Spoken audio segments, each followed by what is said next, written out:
We're live. I didn't know if we was going to make it today, but we made it. It's been a day. We got it. Very, very nice. And my phone just let me know that we're live. In case, I didn't reminder set. Well, it's through Podbean. Whenever you follow our show, okay. It lets you know what's going on. No, it doesn't me, and I follow the show. Well, you do it wrong. Maybe it's because I've never listened to a podcast ever. Maybe it's because you never listened to a podcast. Could be. Hello, Mochi. We are glad you're here today. Very glad. There we are.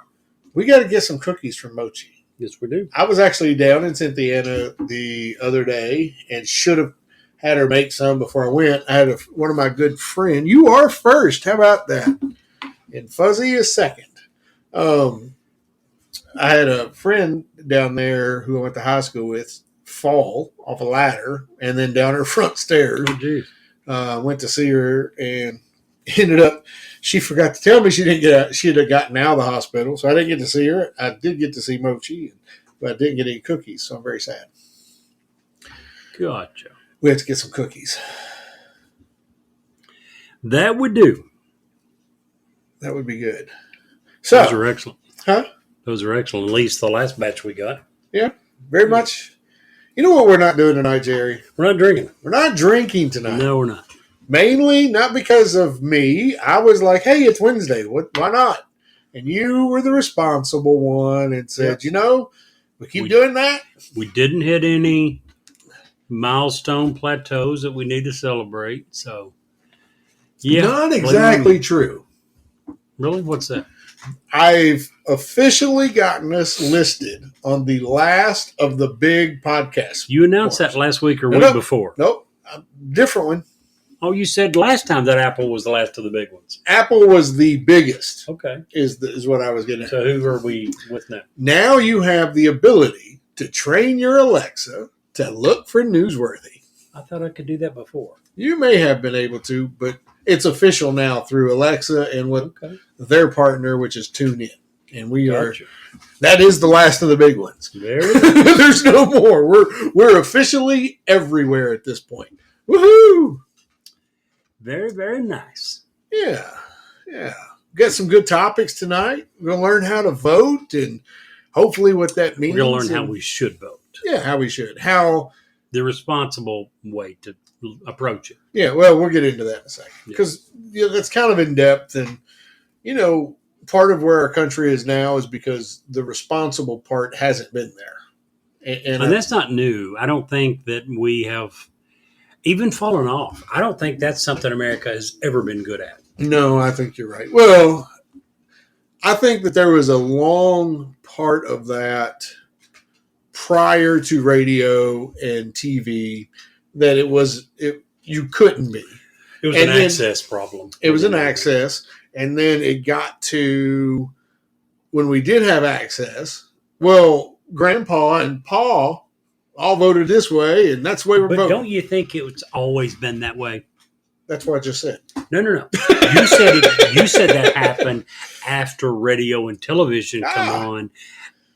Who's a double? Oh, Double's here. Welcome, Double.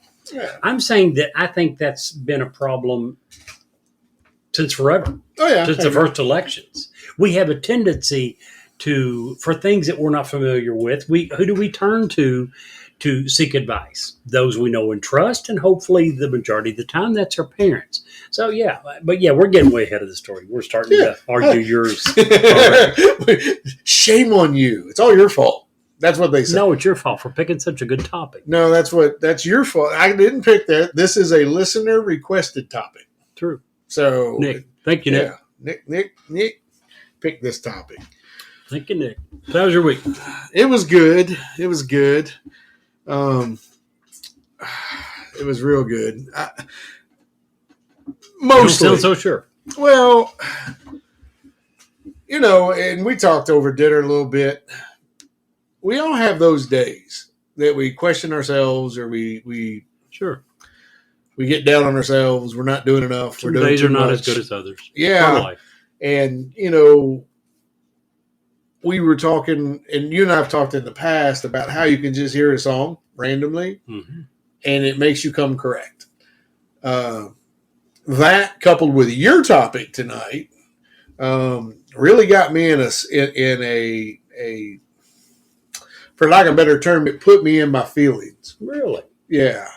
In a bad way? Because my topic is very, very positive, very upbeat. It is, and when we get to your topic, I'll try to explain a little better. But one of my favorite all-time songs in the world is called "Redeemed." It's by Big Daddy Weave, and I've never listened to that song where it didn't hit me in the gut.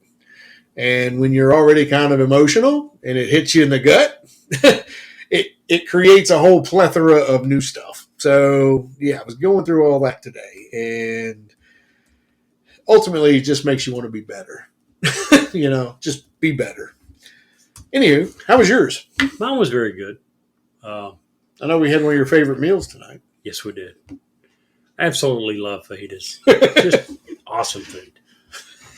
By the way, when you're talking about... I'm sorry. Listen, I was doing your thing, and I was watching a TikTok the other day. Somebody had sent it to me. By the way, guys, don't let him fool you. He tries to say he doesn't do any of that crap, but you know what he does do? He listens to YouTube Shorts, which are what? Exactly the same freaking thing. Exactly, only a different company. I don't know what you're talking about. Sure. Anyway, so this TikTok or whatever, who's Big Daddy Weave? Christian artist, famous for mainly the song Redeemed. He's got several, the group, it's not just him, but the group has several songs. But if you're going to listen to him, look it up. Definitely you should hear Redeemed. It's a beautiful song. Anyway, the TikTok and what made me think of it. You said fajitas. I love fajitas. So these two guys get pulled over and they're strung out of their mind. Okay, they shouldn't be driving. They are meth or some sort of hard drug.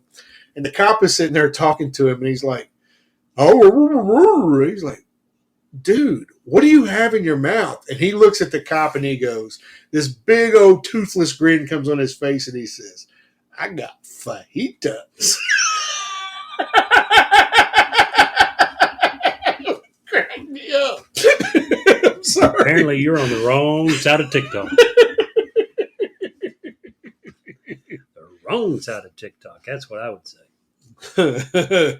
Oh man. So anyway, what was you saying about you were saying? Oh, I have no clue. Oh. You got me so far off. That's my job. So yeah. No, well, I was just going to say, we got a lot of feedback this week. Something we've been kind of trying to get. Nice. And tell folks while I look it up real quick, where we can get feedback from. Well, two different ways. You can text us at area code 540-709-1318, or you can email us at newsworthywithsteveandjerry@gmail.com. Either one of those, both of those, I do believe is on our Podbean website. I know the email is, and I think I added the text number. If not, I will very shortly. While you're looking that up, by the way, speaking of fajitas, got me thinking about this recipe that I made the other day. It was Mexican picadillo. You ever heard of it? Oh, no. Well, it's one of those where, I love to try new stuff. It doesn't have to be great. I like things that are different. I get tired of the same old. I tried this recipe called Mexican picadillo. I did a little bit of research on it. And apparently there's a Filipino version, there's a Mexican version, a Cuban version, and they all are pretty similar. Anyway, when I made this dish, it was extremely unique. It wasn't that good. I was very glad I tried it just because it was different. Maybe the reason that I didn't like it was I tried to combine the three. Maybe I had a little bit too much of this and too much of that. Anyway, the basic of the recipe is picadillo is ground beef and potatoes, small cut up cube potatoes, cooked in a tomato sauce. It typically has onions, green pepper. Some of the different recipes that I read, and I don't remember which ones, call for capers. Some call for olives. I decided to put it all in there. No. It had it was good, but it was just so good. But it's extremely different. I love recipes that are different. You and I, a few years ago, got started on International Night. We need to get back on that. Once a month, we would get together and pick a country. At the end of every night, we would draw a country for the next time. And we would make something. And the majority of it was stuff we'd never had. I always loved those simply because it was food that I'd never had before. Yeah. Mexican picadillo reminded me of that. So from now on, by the way, Jerry and I talked about it. We're going to spend 2 minutes on a recipe every single show from here on out. Just something, hopefully. Something different, something cool. We're not going to tell you how to make meatloaf. Everybody and their brother's got 14 recipes for that, and none of them are going to be as good as your grandmother made it. So, we're not going to try to tell you that's not true for most people. Yeah, my family, I'm the cook. For your family, you're the everything. The one thing my grandma made, and I still have yet to be able to replicate or make in a good way that I love, and you're probably going to laugh at me. No. Is you remember those iron skillets? Except they weren't a skillet; it was like for cornbread. Cones of cornbread, and you make it, and it'd be really crunchy. Cones, yes. Oh my gosh, those are so good. You know why they were so crunchy? Why? Because so much of each one was against the cast iron, which is where the heat is, which is what it's going to get it this nice brown crust. I've tried it every way from Sunday. I can't make it. It's nasty. I make it That's nasty. Right. You bought one of those. I bought one specifically for that. Threw it away a few years ago at a 127 yard sale. Yeah, it was bad. Okay, so one of our listeners said, and I just want to throw it out there real quick. I'm in the stats of your downloads, but I've never had an actual live listen, which, whatever. And I responded, I hope you're enjoying it. The podcast, he says, I am, especially the dad jokes. I've been telling the one about the pet a werewolf all week long. So nice. Yeah, that is nice. And it's good. Oh, she's had one of those iron skillets for like 20 years. I get them and I forget. And I put them in the dishwasher. I don't know how many I've ruined. You're not killing it. You could easily re-season it. They're not that hard to season. Oh, well, I suck at it. Well, how many times have you done it? Maybe that's part of the reason, Yeah, probably I don't care what you start off doing. You're probably not that good at it the first few times. Keep at it. You'll figure it out. Not that hard to do. Man, I'm telling you what. So speaking of dad jokes, you have one? No, I was too concerned about the wife crashing our vehicle the other day while listening to Adele. Listening to Adele, huh? Go figure. What are the odds? Yeah, she was rolling in the Jeep. Uh-huh. Yeah. Didn't see that one coming. No, didn't see that one coming. So what's a potato's least favorite day of the week? What? Friday. That's terrible. That's a good one right there. No, that's terrible. You got to admit, that's a good one right That's there. almost as bad as the one Mochi said on here. Mochi said, what do skeletons eat for breakfast? No idea. Bone meal. Why are you laughing at that? That's a terrible joke. That's so stupid, it's good. No, that's just stupid. Here's one I should have used. How do frogs remove Band-Aids? Are you even listening? What? How do frogs remove Band-Aids? How? They rip it. No. That's another good one right there. I'm done. That's one your buddy's going to be telling. I'm leaving. I quit. I'm out. Another one your buddy's going to be telling his coworkers right there. This podcast is off the rails. I'm gone. I'm out. I'm taking my water and going home. He's trying to say home. This podcast has gotten so good. There's no way it can possibly get better. We're going to quit while we're at it. 14 minutes in, we're done. That's our podcast today. We're out. Quit 14 minutes in. We'll give them all a heart attack. Well, that's what they say. That's what they say. And I believe them. They tell the truth. Sometimes. Most of the time. I've been believing them for years. So let's talk real quick about maybe a couple of issues that's kind of going on. It's been on my mind this week. Sure. Do you care? And obviously these are not our topics, and obviously we're not on headlines, but there's certain things that happen that just need to be said that fit right into what we're doing. And they kind of go in my rabbit hole. So did you know that in Congress this last week, there was another disclosure by Congress in regards to UFOs and aliens. No. There was. And I wonder, it was by Scott Bray. He's a U.S. intelligence officer. And they had several pictures that they hadn't released before. You know, they did the one a few months ago. This one actually showed a very distinct triangle, which they admit 30,000 feet in the air, stopped, midair, just stopped, turned, and went in a different direction.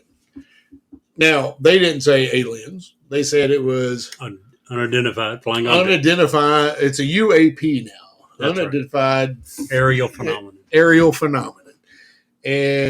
But I agree with Double. It's because we're not alone. Nothing on Earth can move like that. I'm sorry. It just can't happen. We don't have the technology to do that. Also, wanted to give everybody an update. Mochi says she can move like that. If you say so. Wanted to give everybody an update on our studio. We keep talking about our video coming, which is making you so happy. No. Listen, Jerry has done nothing but talk all these good things about how he just can't wait to get on YouTube because he's going to have such a huge following. Here's the truth. Steve and I was sitting having dinner one night, and he's like going into all of these plans about this new studio. And I'm like, yeah, sounds good. He gets through, and he's like, so you agree with all that? And I'm like, yeah, sounds good to me. He gets on the podcast a few minutes later, and he's like, oh, in a few weeks, we're going to be on video. Jerry and I agreed to it earlier. I'm like, what the hell? First I've heard a video. Where did this come from? It was in the list. See, that's what you get for not paying attention to me. That's what you get. Yeah, you're like those friggin' Democrats. You snuck it in there. So anyway, all we're lacking at this point is a nice small table that our laptops and our equipment can sit on. And by equipment, I need our wine glasses can sit on without falling. And it doesn't take up the entire room. And my Yeti. Could have somewhere to put my Yeti. Oh, sure. And then we will be almost ready to go. So that's still moving forward. And that's really all I wanted to talk about. I just wanted to give everybody a heads up that is still in the works. It's still coming down the road. And speaking, Double said that there's billions of galaxies in response to the disclosure thing from them. She's absolutely right. And we were talking a minute ago, the James Webb Telescope, how freaking awesome is that? You know, when Hubble first came out, after they gave it its pair of eyeglasses, do you remember that when that happened? Sure. When they first put it up there and it didn't see anything but a big blur and they had put glasses on it. But James Webb is just breathtaking. Some of the pictures that they're coming back with, it just... Well, at the same time, what was the time difference between the two telescopes? 25, 30 years. Now, how much has the cameras on our phones increased by in the last 15 years, 10 or 15? I'm glad you bring that up. That's a very important point. Because at some point in the very near future, when we talk about one of my rabbit hole topics, that's going to be an important fact. So you need to remember that. What, that our cameras have increased in the last... Oh, yeah, absolutely. That's an important fact. It is. And so unknown. So few know that. No. The context in which we're going to talk about it is going to be awesome. So you're going to leave that little teaser just hanging there. Absolutely. Huh? Okay. So, and we didn't talk about this, so I'm asking first time on the air. Next Wednesday is the last Wednesday before Halloween. Okay. So I think that we should have a spooky ghost story centric episode. What was your ghost story that you told way back when, and you've been begging people to send ghost stories in? Do you remember the episode? You don't remember asking people to send? No, I remember that. Yeah, but there was some spooky type story you told. I don't even recall what it was. I don't either. One of the first 2 or 3, I think, episodes. Well, here's an idea. You have homework. Go listen to our first episodes and find out. I've never listened to one. I can't. Jinx us by finally listening to a podcast. Jeez. Bad. You're just bad. But hey, it's working. Oh, yeah. The church. Look, Double knows. How does our listeners know? Up in Shelbyville. Yes, that's right. Yeah. That's right. So everybody who's listening, send us a ghost story to Text or email, both. Either one, yeah. The text is area code 540-709-1318. And the email is newsworthy with Steve and Jerry at gmail.com. Yeah, do that. We're going to do nothing but ghost stories next week. I think that'll be fun. Works for me. We can find, if no one sends anything in, we can find plenty. I can tell you about a house that one of my best friends in the world grew up in. Down in Cynthiana, real house. I think it's still there. I don't know if they destroyed it after the flood or not. I'll have to look at it next time I go. That definitely was haunted. Seen things there with my own eyes, and it's weird. Why are you looking at me like that? I'm laughing. This is why we have to have video. Because people get to see the looks that you give me when I'm telling something. And I'm meaning it. I'm believing it. It's coming from my heart. And the looks usually come when you're discussing one of your rabbit hole conspiracy theories. This is physics that I saw. This isn't a conspiracy that somebody else did. Just saying. Anywho, let's start with our topics tonight. So we're doing two great topics. We're doing the giving pledge. Jerry's going to cover that today. I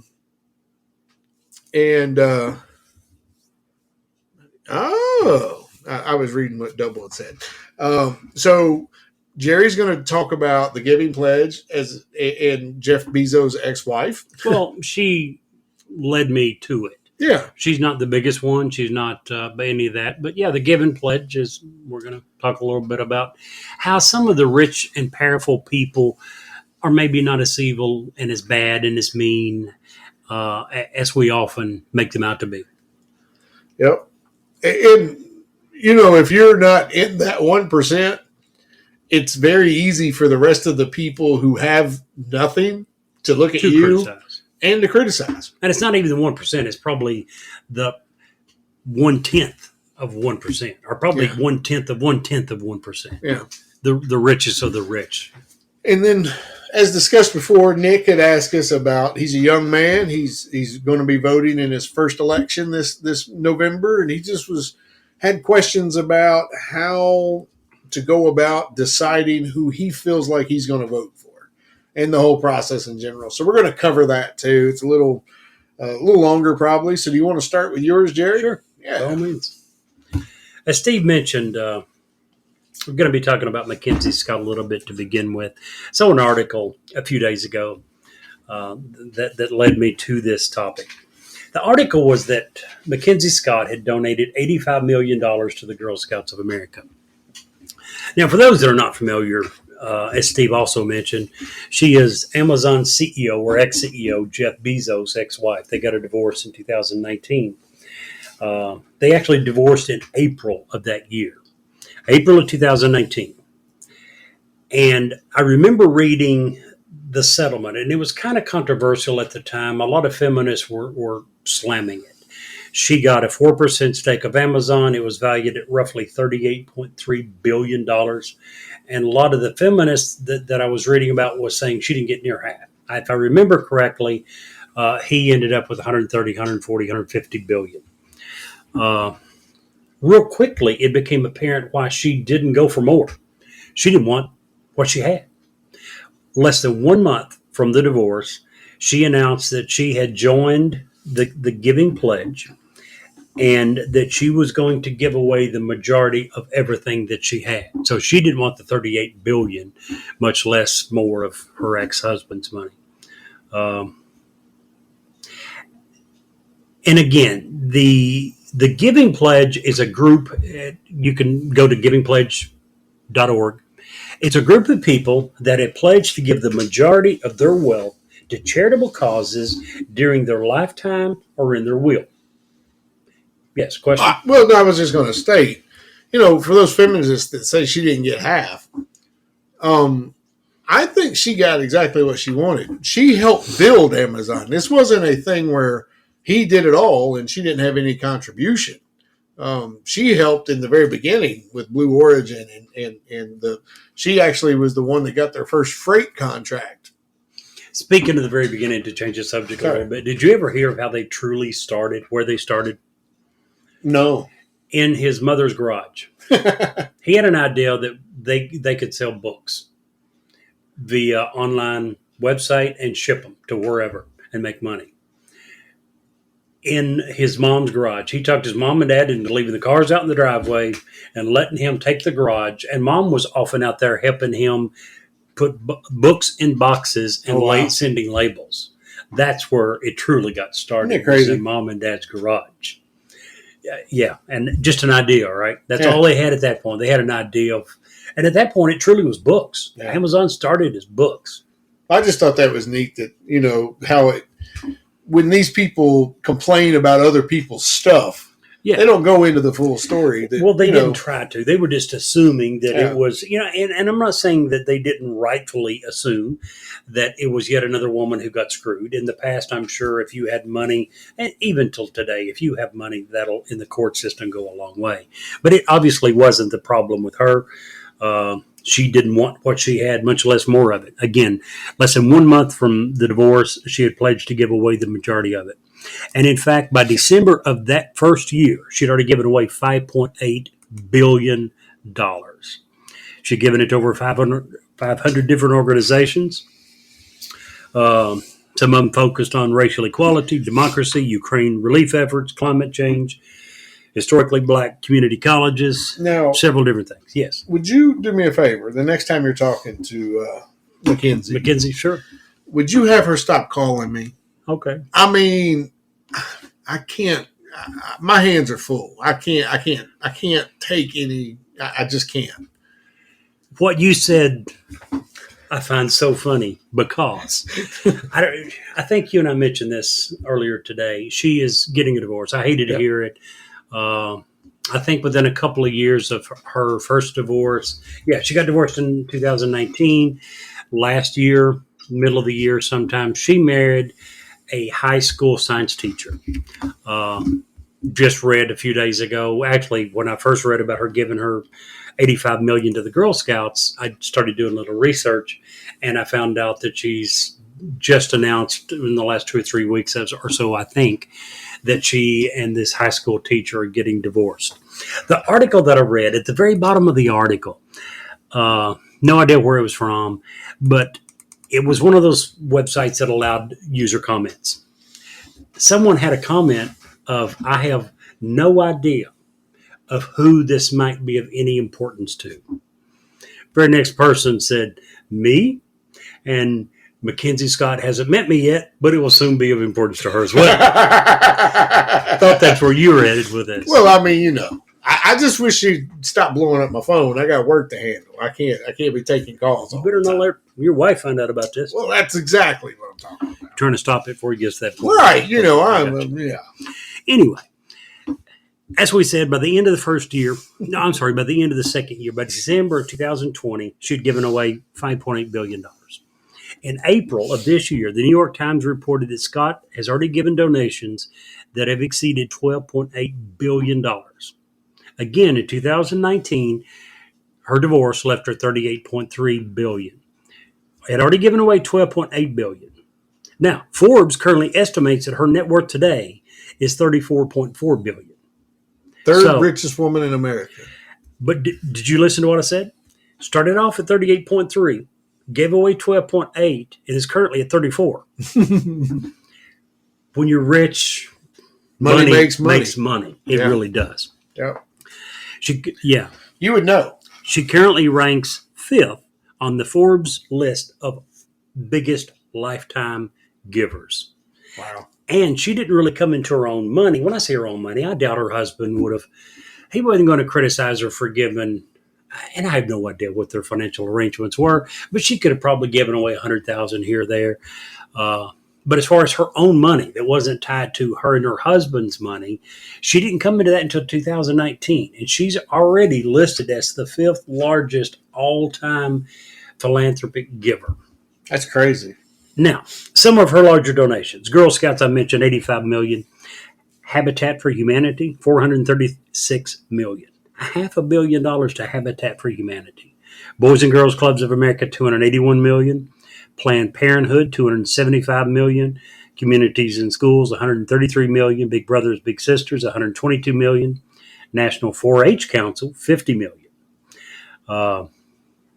Now, while the sheer amounts of these are shocking, obviously these amounts are only possible for, as we said, the 0.1%. Tenth of 1/10. Yeah, 1/10 of 1/10 of the richest people in the world, because we're talking about huge amounts. Now, what's more important to me is the givingpledge.org itself and what they say they're going to do. It's an organization that was started by Warren Buffett and Bill and Melinda Gates. It's a promise by some of the world's wealthiest individuals that they will dedicate the majority of their wealth to charitable causes. Now, a few of the people and you can go to givingpledge.org, and by year it lists all the people that have publicly announced that they're going to be there. The majority of them have a short letter that they write that you can read the letter as well. It just gives you a little information as to why they're doing it. I really love Mackenzie Scott's.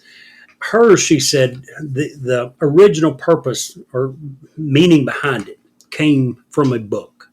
By the way, she's a author. She's written a few books. Mm-hmm. Graduated, I forget what her exact degree was. It was something in literature, something on that order. The exact quote, which I can't come close to, but it basically was a how-to advice book for authors. And it told them, if you have good ideas for a book, don't ever save them. Don't ever put them off and save them for the next book or the next one. Because by the time that comes, the idea will probably be worthless. Don't save it, use it. And she said when she first got this huge amount of money, she decided then that she was going to do exactly that. She was going to give it away.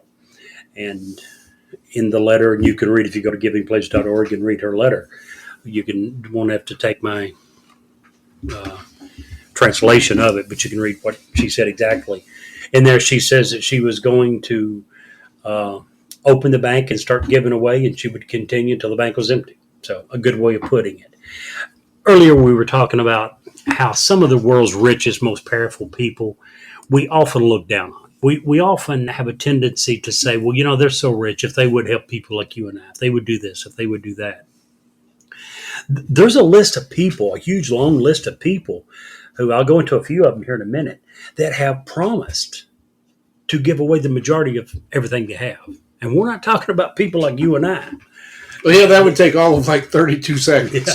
A couple chickens and a 5 pound of hamburger.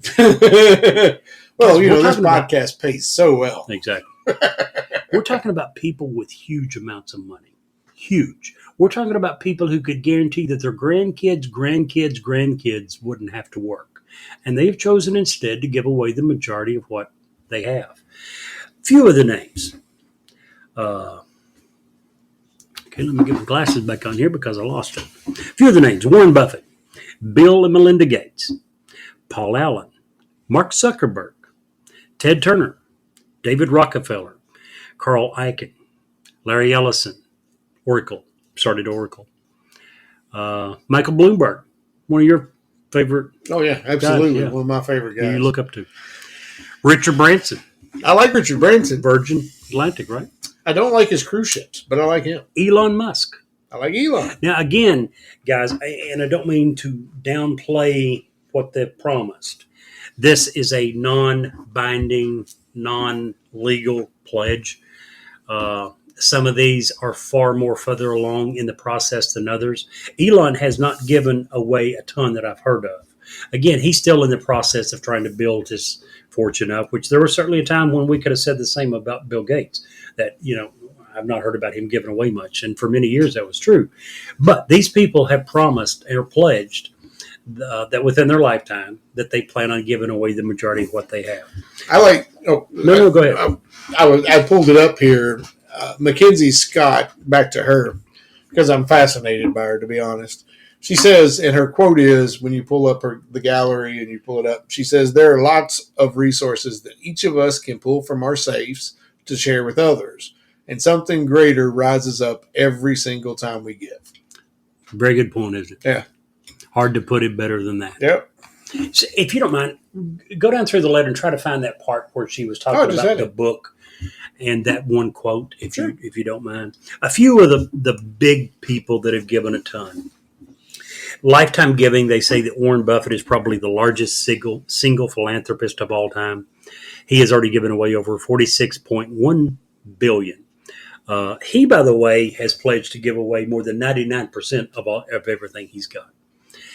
Now, closely behind him, and the only reason that he's listed as number one probably is because with Bill and Melinda Gates, they're probably just saying for many years they were married, so we'll split that down the middle.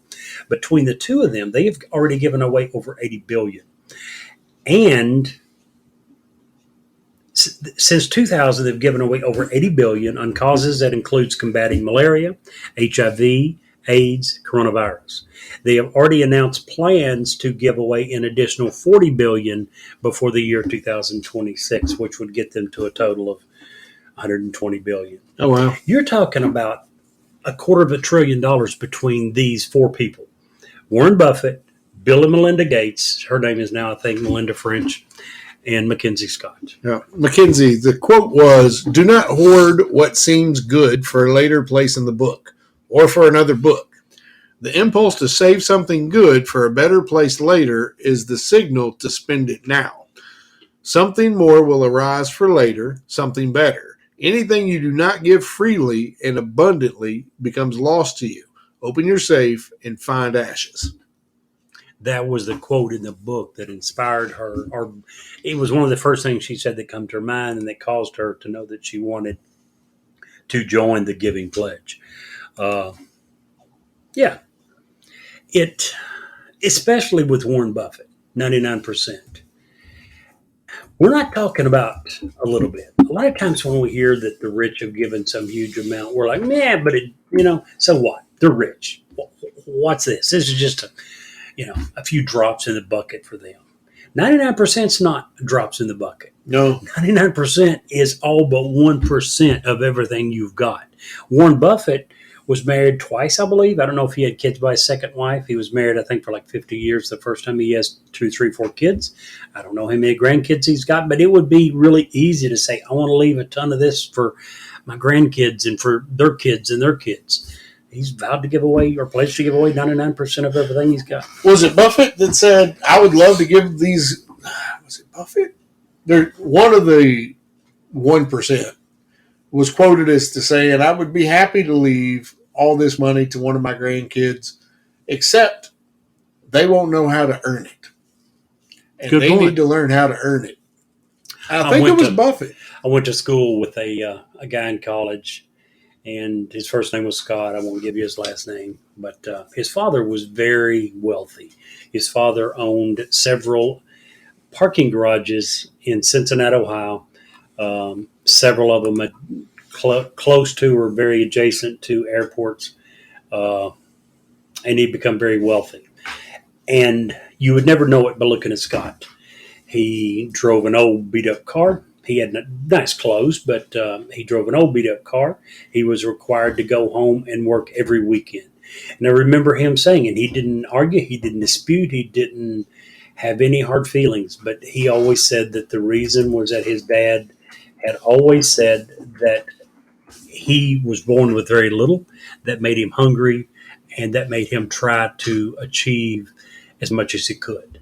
And he said that he was not going to make his kids wealthy to the point that they weren't hungry. And he wanted his kids to be hungry, and he thought that was the only way that anyone would ever succeed. There's a lot to be said for that. Yeah. You could give away so much that people don't know the value of a dollar. Yeah. Very true.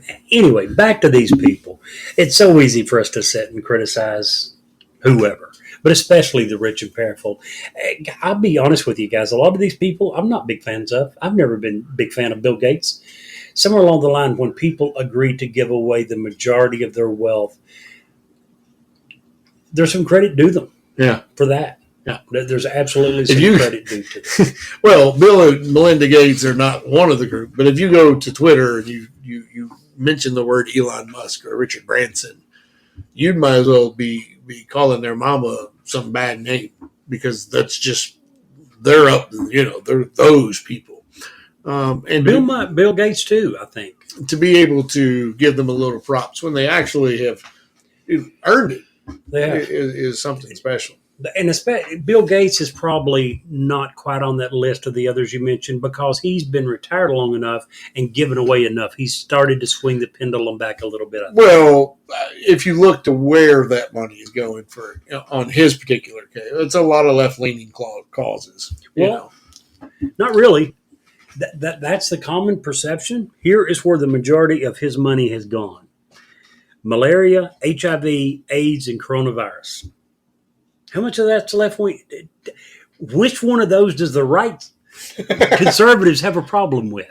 I don't have a problem with any of them. That's where the majority of their money is gone. And over half of it's gone to other countries, not the United States. They're trying to make a difference in the world. I mean, when you do a little research into where their money's going, Bill Gates is a liberal. A lot of people think that he's given money. He's not one of these. Who are those two brothers? Koch brothers. Koch brothers. That give crap loads of money, and that's on one side. There's plenty of people on the other side that do the exact same All thing. of Hollywood. Yeah, but I mean, I don't know who in Hollywood has their kind of money. Right. But there's people who give a ton of money for political. Bill Gates is not one of those. He gives money to political people. He's not throwing, hundreds of millions of dollars away to politicians that I'm aware of. Most of his is trying to go to bettering the world. Maybe they should buy some of the inventions that we talked about in episode 1. Absolutely. One thing, by the way, about Mackenzie Scott that has amazed me, and from what I've read, most people, a ton of people who gives, that too. A ton of people who give money will usually have some strings attached to it. They want it spent here. They want it spent in this way. In everything that I've read that she gives, she does her due diligence in researching the companies and the corporations and making sure that she trusts them. But when she gives the money to them, she says, look, I don't know. I don't have a clue about what you're doing, and I wouldn't begin to try to tell you how to spend the money. I trust you. That's why I'm giving you the money. You spend it the way you think best. And that is another thing for her that is very admirable. She finds companies and corporations and nonprofits that she believes in, that she trusts, and she gives them the money and says, try to make a difference, and I'll trust you in the way that you're doing it. That's mine. Enough. I decided that I'd done enough negative things and I wanted to try to combat it. And when I run across this, I thought this is the one I've got to do it on. Thank you to Mackenzie Scott for bringing it to the forefront. But really, it's not about Mackenzie Scott. Mine was about the Giving Pledge and the number of people. Please spend, when you have a couple of extra minutes, go to givingpledge.org. Just scroll down through the list. Look, it's a long list. I don't know, probably, I'm guessing 100 people. I don't know if they're all billionaires or not, but it's a ton of people who's pledged to give away the majority of the money that they have. That's a very admirable thing, and they do deserve credit for it. Well, I don't disagree. When you're giving away a few dollars as someone of super wealth, whatever. When you're giving away all but 1%, that's a big difference. It's huge. So to pivot, Nick had asked us, as a young person, what is the procedure used and what's the best way to go about learning how to vote responsibly? Don't just go pull a lever. Just to be for me, for a young person to even ask that question is a responsible question. Very much so. So I'm really stoked by that, and I want to break this down into like 3 categories, and we'll try to cover them pretty quick. Got like 20 minutes or so. So the first one is how to vote. The do's and the you probably shouldn'ts when voting, and that's what we'll call it as that. So we'll just start with how to vote. Okay. In Kentucky, basically, you literally go to where you get your driver's license and you sign up. You can register right there. In the nation, and in what was that look? Just it's changed since I registered to vote. Oh. I went to the post office. Oh. Yeah. Well, back then, they usually did all that at the same building, right? No. So anyway, There are so, what I thought you was going to say. There are so many different ways you can Back vote. then, you were riding horses. You can even go to USA.gov. You can register to vote right there on the website. You can do Rock the Vote through MTV.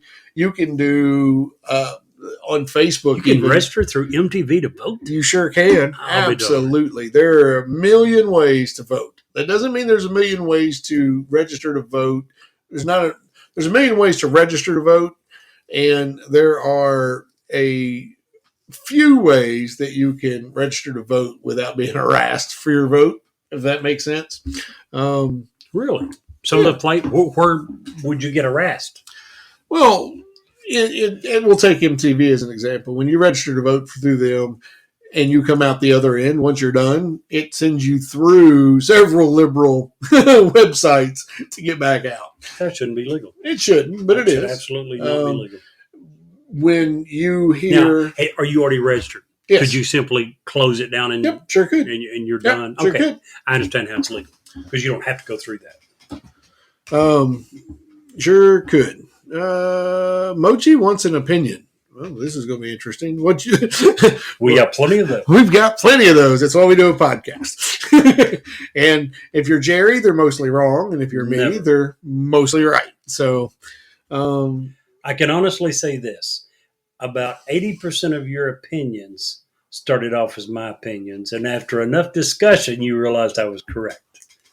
Tell me I'm wrong. You're wrong. Really? Yeah. Give me an example. Exactly. Can't think of one. You didn't think of one. That's rude. Can't just ambush a man like that. What's wrong with you? You knew that was coming. So here's the one thing, and I want to cover a couple things. So many times on the left, we hear that voter IDs being required is either racist or it's a bad thing. How in the world, in Kentucky, we've always had to have some sort of government ID to be able to vote. Totally agree. I don't know how that becomes a racist or a rich versus poor. I can tell you a little bit historically. Historically, who did not have government-approved identification? Very poor people. Right? I guess. Blacks, poor people. Who do they tend to vote for? Democrats. Yeah, I get that. So historically, I'm not saying, now or 100 years ago. Yeah, if you 100 years ago, yes, but not in the last 20, 30 years. You literally can get a government ID from anywhere now, pretty much. So anyway, the how to vote and the how to get registered to vote is pretty easy. You have to get registered. You have to learn your voter ID requirements, and you have to learn where your polling place is. Now, a lot of people are going to online voting. There is something to be said about just going to a polling place, even if it's just one time. It's an experience. It's something that I think everybody should do. You get your little sticker that says you voted, and you get to wear it all day and look very pretty. I agree. Or at least, you get to wear it. I get to wear it and look very pretty. I understand that I'm so pretty to begin with. It's hard to tell the difference. But it does make me even pretty. Oh, man.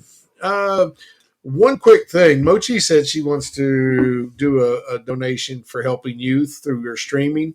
And it's like paying off school lunch fees and stuff. Look real careful into that.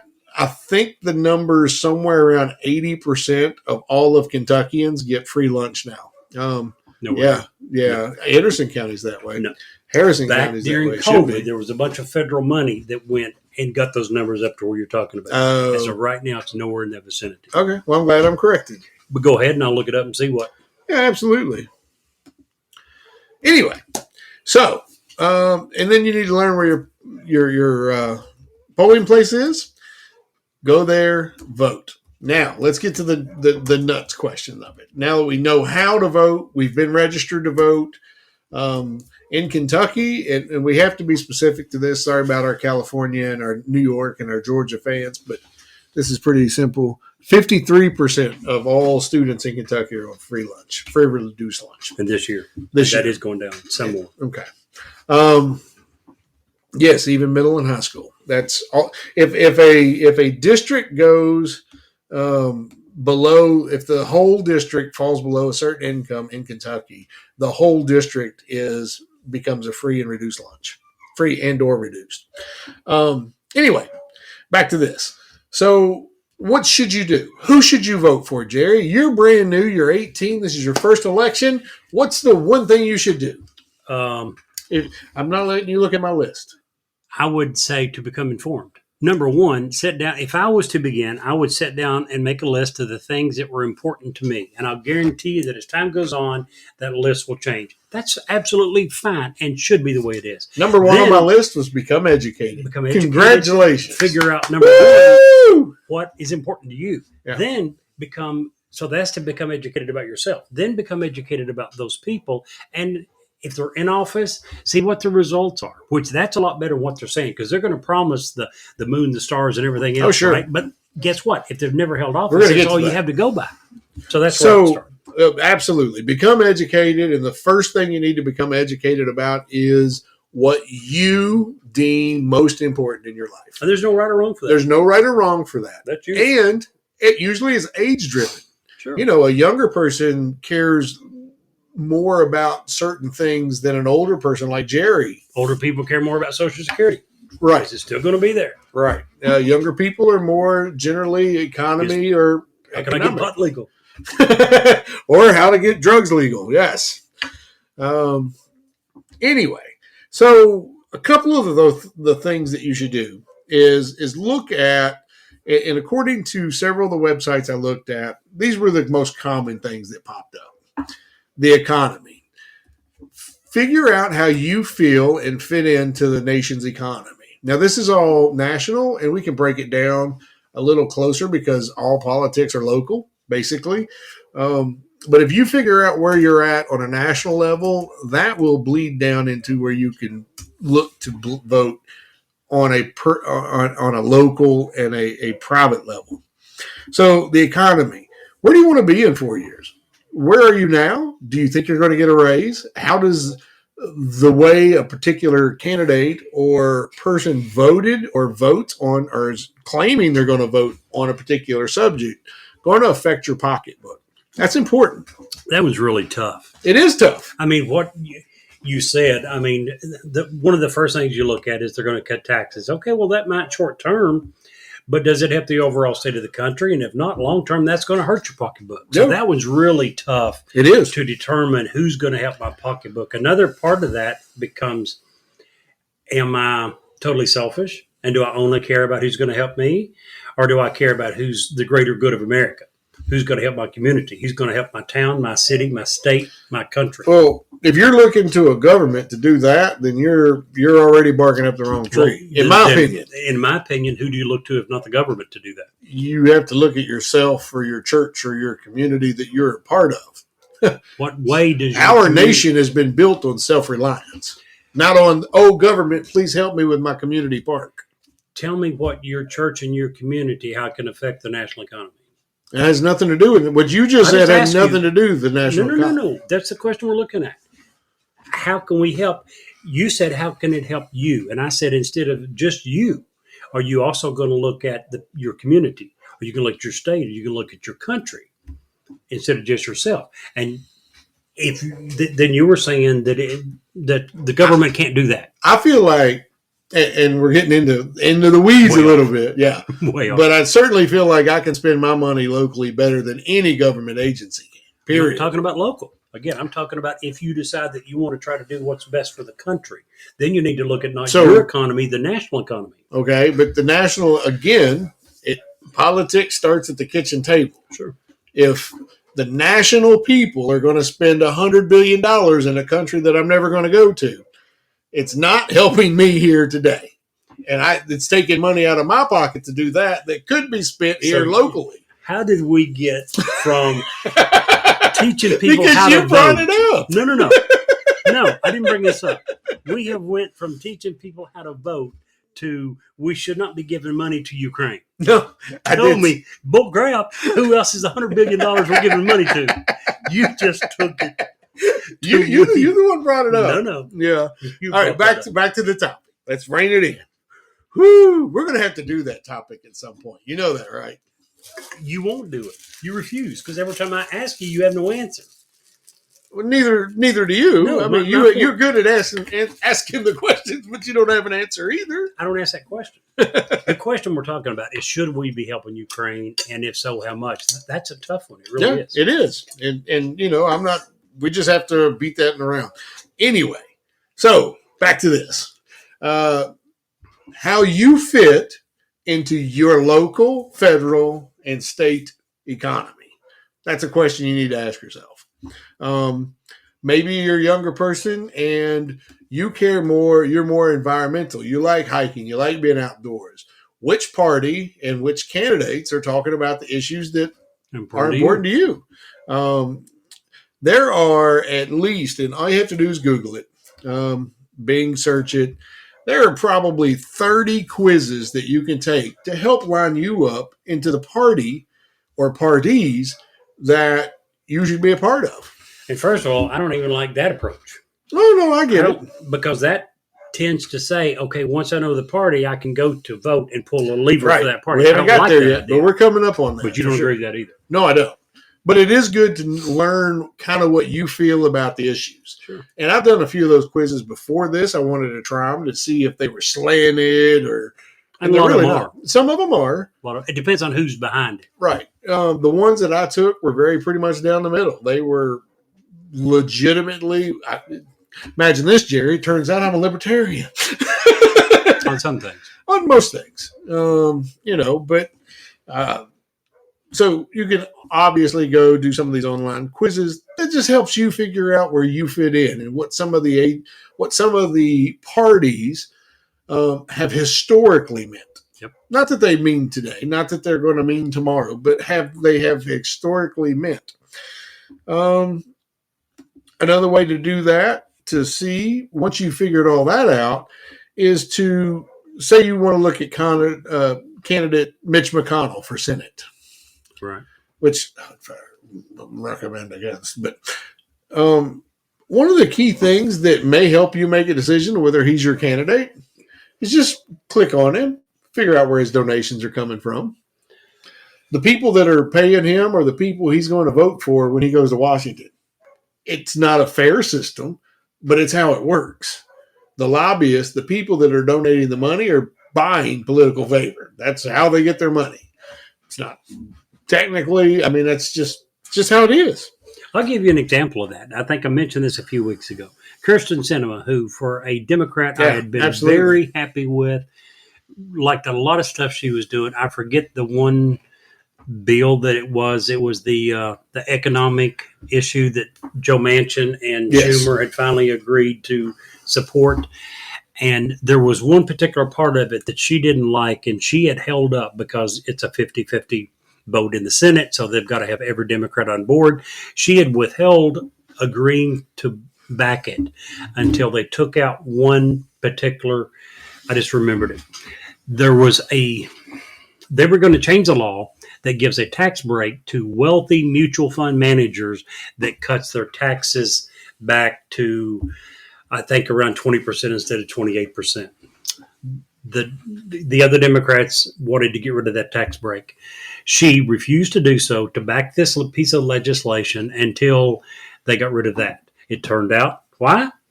She is getting a ton of campaign donations from mutual fund managers. Yeah, and that is unfortunately how the world works. It is, especially around Washington. We're not talking about if they give $100 or even $1,000. No. But when they are big, long-term contributors to this particular politician, it's because they believe this politician will vote the way they want. And here, let's take that down to a local level. That $100 all of a sudden does make a difference on the local level. Sure. On the local level. So, and one other thing I would recommend that you do: go to several rallies. Go to a Democrat rally. Go to a Republican rally. Go to a Libertarian rally. Feel the vibe. Is that a place that's you? Are they negative? Are they pointing fingers? Are they positive? there's a lot to be said about just going to a good rally. There should be some good energy. You should feel uplifted and energetic when you leave. If you don't, you're probably in the wrong spot. One thing I would add is, for people who've never held office, we pretty much have to take their word of what they're going to try to do. Sure. Again, take it with a grain of salt because they promised the moon, the stars, and everything else. For people who've been in office, we can actually go and look and see how they voted. Absolutely. Pull up 10, 15, 20 of the different important pieces of legislation within their time frame. If it's a representative, they've had to be in office for at least 2 years. If it's a senator, but it had to be at least 2 years for the full term. If it's a senator, 6 years. So we can, for those people that have been elected, I think it's even more important for them. Should I send you back? Well, let's see what you've been doing. Let's see if you've been voting the way I think you should be. And pay attention to the news. The news is going to tell you most of that, honestly. So I had written down on my list the don'ts. Jerry let me know that that's probably not the best way of going around. And he was right. I just said, maybe you can put it in a positive way instead of such an ultimatum of don't do this. Yes. So this is the things that you should avoid doing as you're going to the polls. And we're going to get to why all this is important very soon.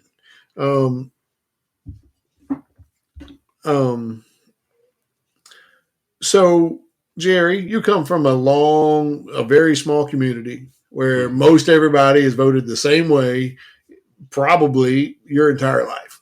No? Their grandparents voted the same way. Okay. Well, that's what that far back. Yeah. Okay. Not my dad voted the same way his whole life. My dad's grandpa's grandpa. Yeah. My mom's dad, who was a Republican, went to jail once in his life. He was buying votes, and he was a big man. He was 6'3", 6'4", won about 270, 280, mostly muscle. He had been buying votes for many years, and he heard one guy that had taken his money was later bragging that he did not vote the way Grandpa had told him to vote. Oh, wow. That man regretted it. My grandfather regretted making him regret it after he was arrested. That's funny. So anyway, what I bring up that for is because it's very easy for us to fall into, well, Dad and Grandpa and great-grandpa all voted Democrat. I'm going to vote Democrat. The parties have changed. And the parties will always change. They're always going to continue to evolve. They're going to morph as new, younger people come in or older people leave. So I would recommend strongly against voting for someone just because somebody else is voting for someone. If that's not meaning, you're basically saying because of the party they're affiliated with. Right. Because that doesn't. There's a big difference in a Joe Manchin Democrat and an AOC Democrat. You know what I'm saying? Absolutely. So you have to be able to understand there's a big difference between, say, a Donald Trump Republican and a Marco Rubio Republican. I'll even get a little more detail than that. Oh. Kentucky has 2 United States senators. Oh, yes. I'm not going to name any names, but there's a huge difference between those 2 gentlemen. Oh, I'll be happy to name names. Rand Paul, who is someone to be proud of, and Mitch McConnell, who's a politician. A politician. A very good politician. Same difference. And I don't really care a lot for politicians. Yeah, me either. So just don't vote. Here's the one thing about voting. It's a very private, personal thing. When you get into the voting booth, who you vote for is your business. No one in the world's going to know who you voted for. Even if someone paid you. Even if somebody paid you, unless you go out and start bragging about it, obviously. So if it's a peer pressure type thing, you can tell them whatever they want to hear. Just tell them none you. Or it's none of your business. None your business. Right. The next one is a big one in today's world. Huge. And it's don't base your vote on anything you've heard from Twitter, Facebook, Instagram, social media. Actually, don't base anything. Forget votes. Don't base whether or not you have cereal tomorrow morning on anything you've read on social media. Just piss poor place to get any news of any sort. Anything. It's great for entertainment. That's what it's made for. It is not great to get things that could potentially shape our state, your local economy, and or our nation. Anything you put trust in. Yeah. So don't do that. If you hear something on social media, fact check it. If it's true, Absolutely. Hey, by all means, take it and run. If it's not, and it usually won't be, you'll find out pretty quick with just a couple of keystrokes that, oh, that's crazy.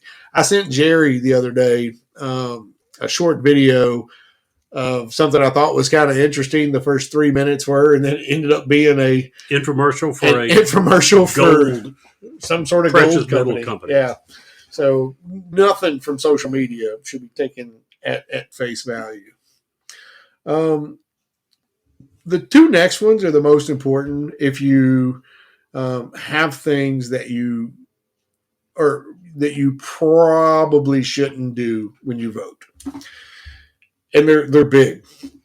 The first of the two is vote blindly. If you're going to go in having no research done, not having a clue about the issues and how each candidate relates to you personally about said issues, then stay home.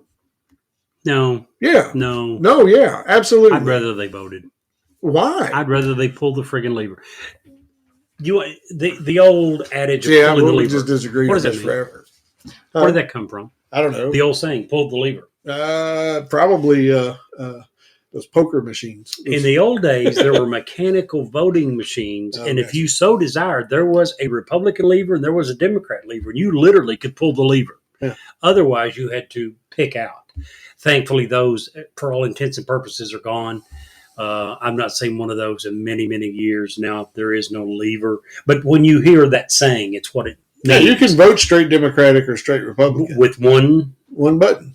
Okay. Yeah. Okay. I didn't know you could do that still. Sure can. Didn't know that. So but here's the thing.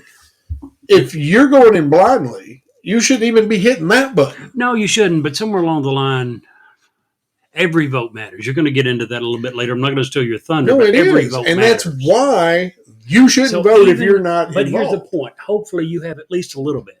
Hopefully at some point in your life, you did a little bit of research. So even if you're going upon that, to me, that's better than sitting at home.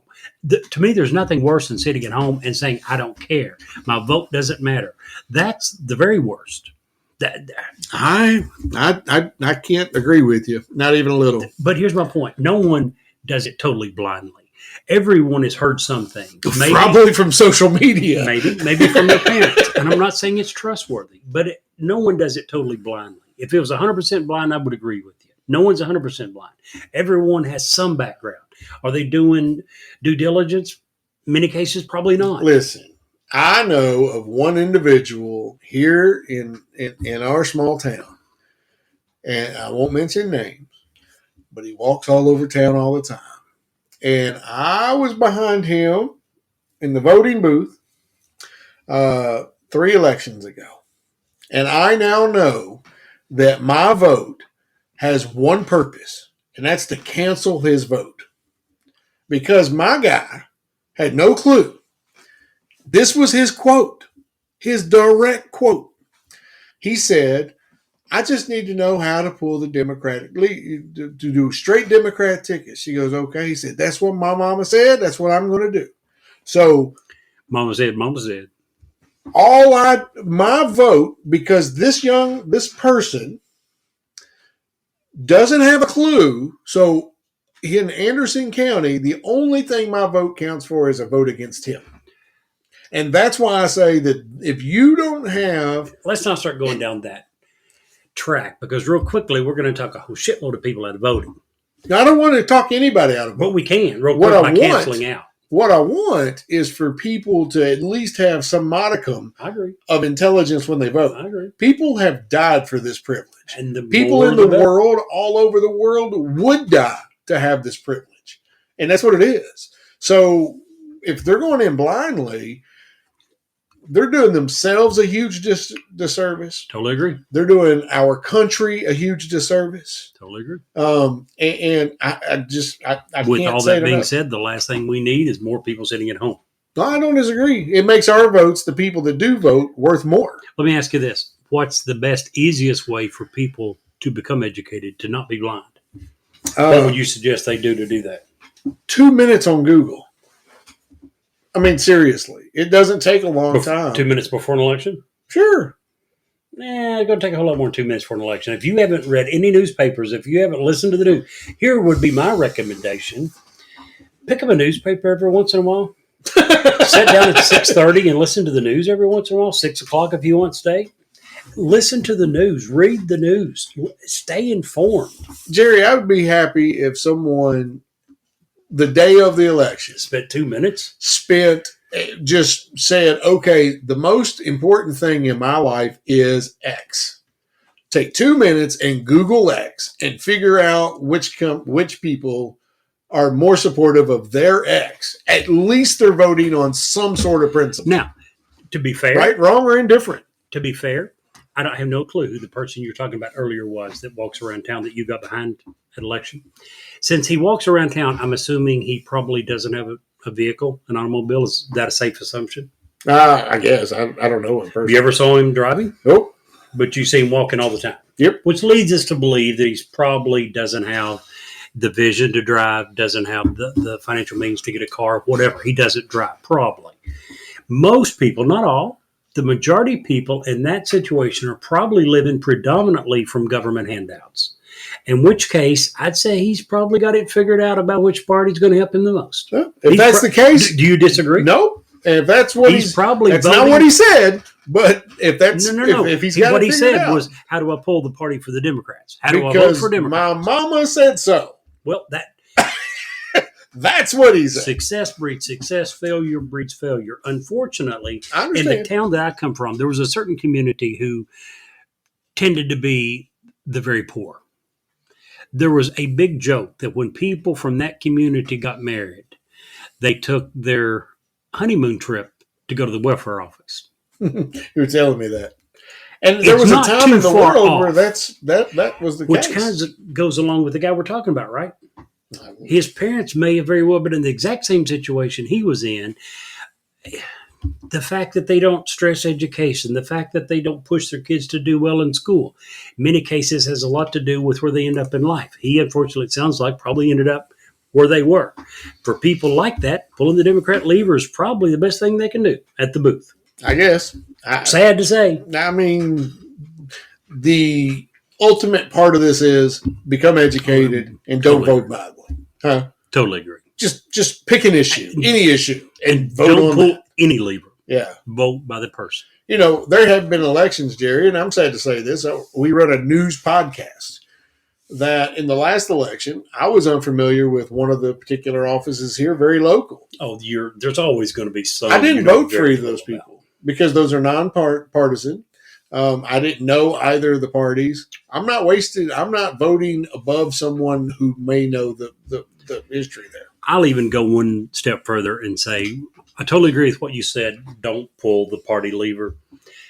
That's true on the federal level. When it gets to the local level, party means basically nothing. No, it doesn't. It means nothing. If you want to know what the average Democrat or the average Republican looks like, next Sunday, go to church and look around. Half the people you see, roughly, are going to be Democrat. Yeah. Half of them are Democrat. There's a reason that in Kentucky, we always in federal elections vote red, and in local elections, used to be. That's changed a lot. Our state, no. Who runs our state now? It's Republican controlling both houses. Yeah, but we have a Democrat governor. So, I mean, that's what I'm saying. And we've had one, maybe two Republican governors in my lifetime. No, more than that. The one we had right before this one was Republican. Bevin and Bashir. Way back. There's been more than that. My point is simply, used to not Bashir, I'm sorry, the horse owner, the horse guy. The point is, we used to be Democrat totally across the board.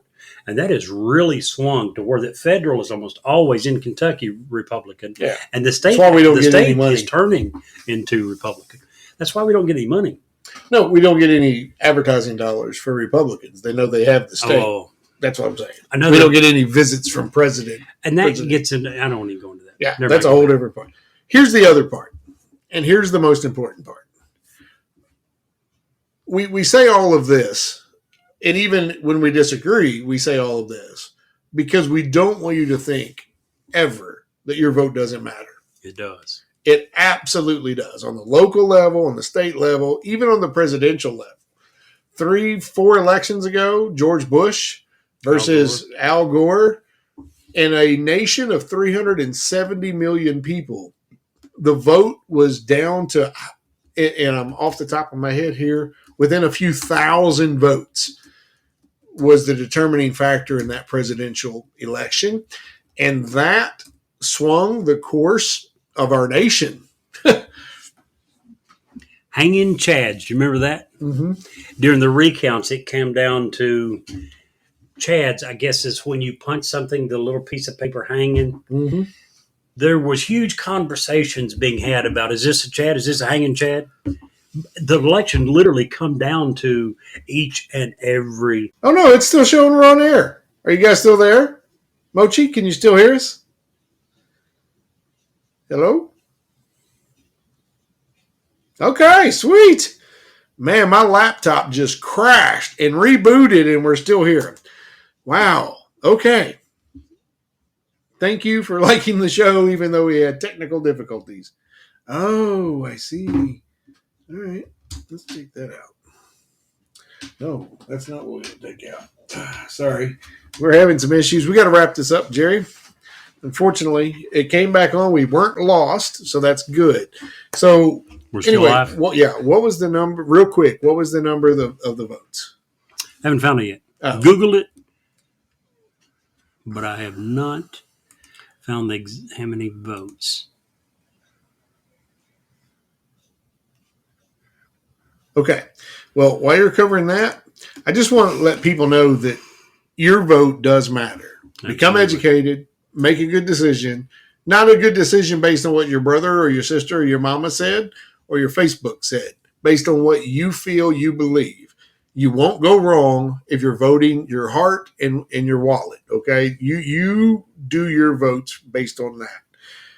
And we're not going to get that number, but I'm really afraid we're going to crash again, so I want to wrap this up super quick. 327 votes.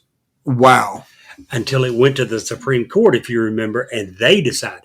This was not decided by votes. It was so close, and so many of the chads that were questionable, it ultimately went to the Supreme Court. But the final count was 327 votes in one state. Wow, Florida. Who had 6 million votes cast. Made the 327. Difference. 327 people made that difference. So don't think your vote doesn't count. It absolutely does. One other number I did find real quick. Yeah.